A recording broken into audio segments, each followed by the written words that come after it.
లడ్డు ప్రసాదం కల్తీ వ్యవహారంపై తెలంగాణ జనసేన పార్టీ రాష్ట్ర ఇన్ఛార్జ్ నేమూరి శంకర్ గౌడ్ స్పందించారు. ఒక ఆర్థిక నేరస్తుడికి ముఖ్యమంత్రి హోదాను ఇస్తే ఏ విధంగా ఉంటుందనడానికి తిరుమల తిరుపతి లడ్డు కల్తీ వ్యవహారం ఉదాహరణని చెప్పారు.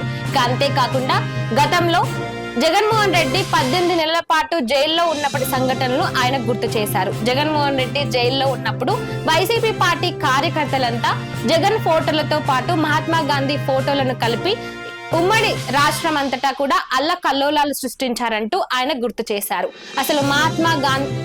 అసలు జగన్ కు మహాత్మా గాంధీతో పోలిక ఏంటంటూ కూడా ఆయన ప్రశ్నించారు. అందుకే ప్రజలందరూ కూడా వైసీపీ పార్టీకి బుద్ధి చెప్పే విధంగా 11 సీట్లకు మాత్రమే అంకితం చేశారంటూ కూడా ఆయన వైసీపీ పార్టీపై మండిపడ్డారు. మీడియా మిత్రులకు నమస్కారం. గత కొన్ని రోజులుగా లడ్డు గురించి ఏదైతే చర్చ జరుగుతుందో చాలా బాధాకరం. ఎందుకంటే సెట్ ఆల్రెడీ చెప్పింది ఇక్కడ లడ్డు కల్తీ జరిగిందని.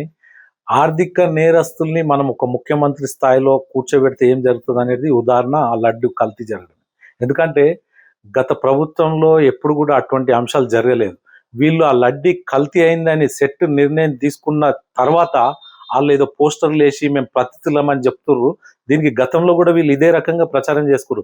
గతంలో ఇదే జగన్మోహన్ రెడ్డి ఆర్థిక నేరస్తుడని 18 నెలలు జైల్లో పెట్టినప్పుడు వీళ్ళు Mahatma Gandhi photo plus Jagan photo పెట్టుకొని సిటీ అంతా అతకబెట్టిరు.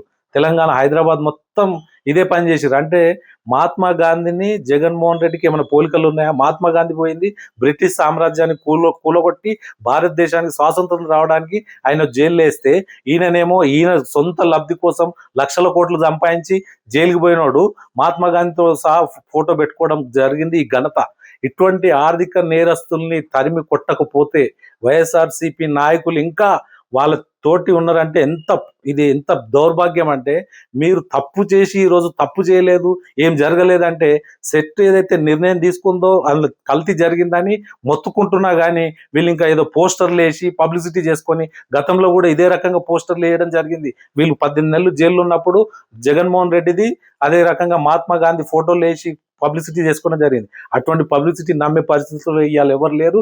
యావత్తు యువత ఈరోజు తిరగబడే స్థాయిలో ఉంది. అదే రకంగా ప్రజల మనోభావాలు దెబ్బతినే రకంగా మీరు ఆ లడ్డుని కల్తీ చేసిర్రు.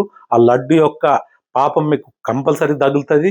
అందులో భాగంగానే మీకు మొన్న ప్రభుత్వం నుంచి వెళ్ళిపోవడం జరిగింది. మీకు 11 సీట్లు వచ్చినాయి. రాబోయే రోజుల్లో మీరు ఇప్పటికైనా ఒప్పుకోండి కల్తీ జరిగిందని. అంతేగాని మీరు పెద్ద పెద్ద పోస్టర్లు వేసి ఏదో తప్పు పట్టియడానికి దాన్ని డైవర్ట్ చేయడానికి చూస్తారు. కానీ అటువంటిది నమ్మే పరిస్థితి లేదు.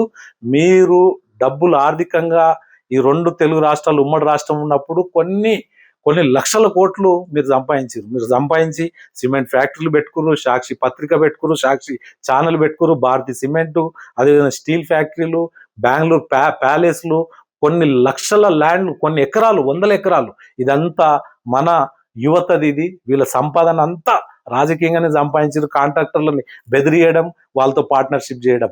లాస్ట్కి ఎంత దిగజారిపోయారు అంటే వీళ్ళు తిరుమల తిరుపతి దేవస్థానం ఒక లడ్డుని కూడా, పవిత్రమైన తిరుమల తిరుపతి దేవస్థానంలో కూడా లడ్డుని కూడా కల్తీ చేసి డబ్బులు సంపాదించారని నేను బల్లగుద్ది చెప్తున్నా. వీళ్ళు చేసింది అంత ఇంత కాదు. ఒక ఆర్థిక నేరస్తుని మనం ముఖ్యమంత్రి స్థాయిలో కూర్చోబెడితే ఏం జరుగుతుందో అది జరిగింది.